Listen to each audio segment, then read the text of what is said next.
नमस्ते, मैं डॉक्टर मनोज बच्छा, प्लास्टिक एंड कॉस्मेटिक सर्जन, और आज हम लोग डिस्कस करने वाले हैं गायनेकोमेस्टिया के रिगार्डिंग। गायनेकोमेस्टिया यानी पुरुषी स्तन जो है वो बढ़ना। पुरुषी जो छाती है वो यूजुअली फ्लैट रहती है। अगर उसमें जो ग्लैंड है, पुरुषी स्तन है, अगर वो बढ़ता है तो उसका आकार बढ़ के मोर लाइक फीमेल हो जाता है। उसको हम लोग गायनेकोमेस्टिया बोलते हैं। अभी गायनेकोमेस्टिया क्यों होता है बेसिकली और कैसे होता है? जो ब्रेस्ट ग्लैंड है या फिर जो स्तन की ग्रंथि है वो दोनों में रहती है, मेल में और फीमेल में, दोनों सेक्स में रहती है। पर फीमेल में वो ज़्यादा डेवलप्ड रहती है, जबकि मेल में वो डेवलप्ड नहीं रहती, इसलिए मेल की जो छाती है वो फ्लैट रहती है।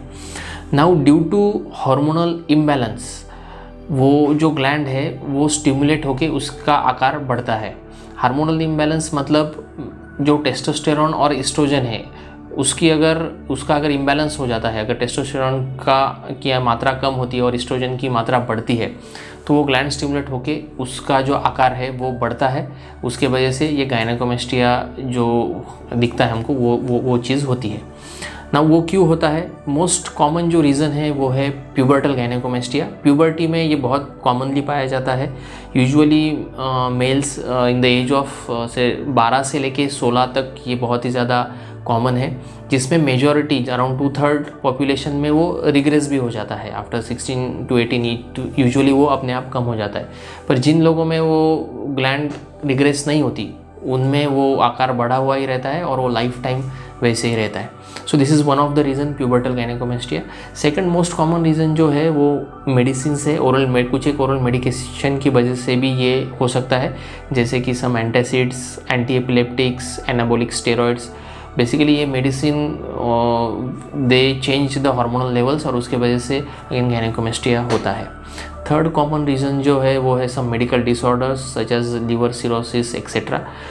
उन केसेस में भी हमको गायनेकोमेस्टिया दिख सकता है। तो ये होगा regarding aetiology of the gynaecomastia. Now we will go to next part, that is gynaecomastia का ट्रीटमेंट क्या है। So now coming to treatment of gynaecomastia, first हमको सबसे पहले आपको कंसल्ट करना पड़ेगा आपके डॉक्टर को। He has to examine, diagnose. उसके ग्रेड्स होते हैं गायनेकोमेस्टिया के, depending on the size of the chest wall और ब्रेस्ट की। ग्रेड 1, ग्रेड 2, ग्रेड 3, ग्रेड 4, उसमें से कौन से ग्रेड में आप आते हैं, you can classify that. Second thing, we need to see the aetiology की ये गायनेकोमेस्टिया आपके केस में क्यों हुआ है। ये प्यूबर्टल है जो कि आगे कंटिन्यू हुआ है, या फिर आप कोई मेडिसिन है, या फिर कोई मेडिकल डिसऑर्डर है। अगर मेडिकेशन की वजह से और मेडिकल डिसऑर्डर की वजह से है तो we have to treat that thing first. उसको पहले ट्रीटमेंट करेंगे, then we will go to gynaecomastia treatment. Now once we have done, हमने ये सब कर लिया, तो गायनेकोमेस्टिया का एक्चुअल ट्रीटमेंट रहता है जो हम लोग करते हैं, that is a liposuction with और without gland excision. So basically ये सर्जरी क्या होती है? इस सर्जरी जो है, ये ट्रीटमेंट बहुत ही सरल है, सिंपल है। इसमें एक डे केयर सर्जरी है, morning you come, evening you can go to your home. ये सर्जरी आइदर लोकल एनेस्थेशिया में की जाती है, यानी सिर्फ छाती का पार्ट ही सुन किया जा सकता है, या फिर कंप्लीट जनरल एनेस्थेशिया में भी इसको कर सकते हैं। I personally prefer general anaesthesia क्योंकि patient is very comfortable, totally painless procedure होती है। In 1 hour it is completed. इसमें हम लोग क्या करते हैं, एक स्मॉल स्टैब इंसिजन लिया जाता है अराउंड 0.3 to 0.4 मिलीमीटर का, the side of your chest wall. We insert a cannula, we liquefy, we inject some solution जिसमें वो लिक्विफाई, हम लोग फैट सब लिक्विफाई करके we suck out the fat completely.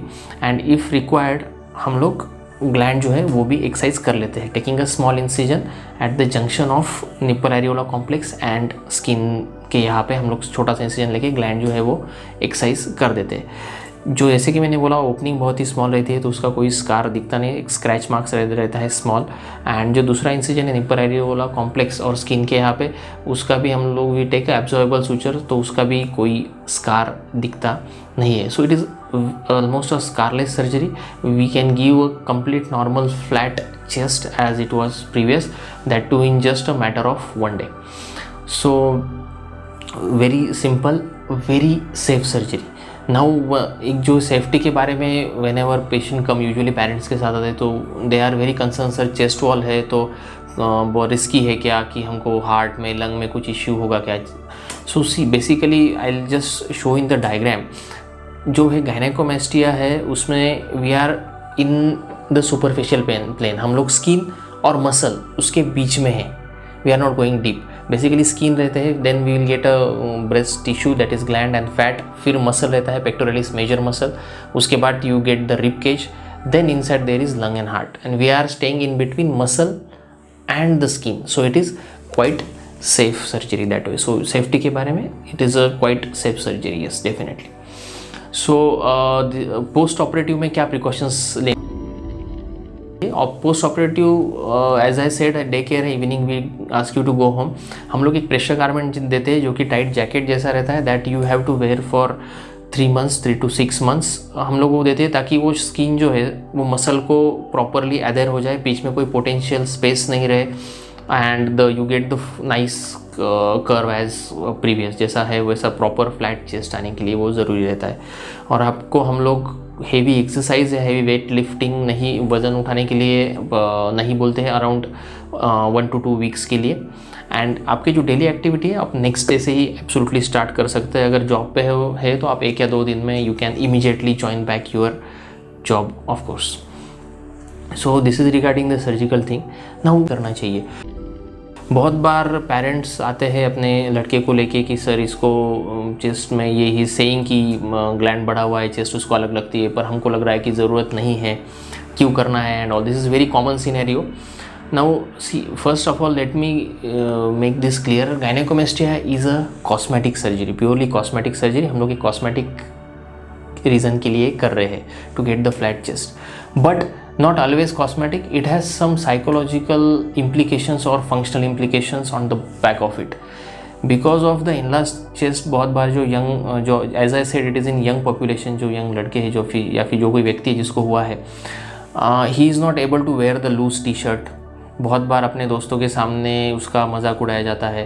He is not able to do some sports, swimming, shirt निकाल के जैसे हम लोग बोलते हैं स्विमिंग एंड ऑल एक्टिविटीज़, वो नहीं कर पाता है। और इसके वजह से अगर उसके दिमाग में ये चीज़ है कि मेरी छाती की जो चेस्ट की साइज़ है वो that is more like female, so continuously it will haunt him. उसको हीन भावना निर्माण होकर वो डिप्रेशन का रूप ले सकती है, and that will affect his daily activity, his professional life also.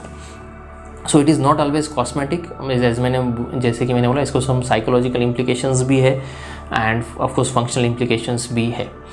So it is a very I will say simple way to get rid of it. बहुत ही आसान तरीके से just in a day you can get rid of it, you can get आपको completely आपका normal जो flat chest है वो मिल सकती है, and quite safe also. So if अगर आपको या आपके आजू बाजू में किसी को अगर ये कंप्लेंट है जो कि नहीं जा पा रहे या फिर हेजिटेट करते हैं बहुत बार डॉक्टर को दिखाने के लिए, so definitely consult a plastic surgeon near you and you can get your flat chest back just in a simple manner. So I hope I have solved all queries regarding gynecomastia. Thank you very much.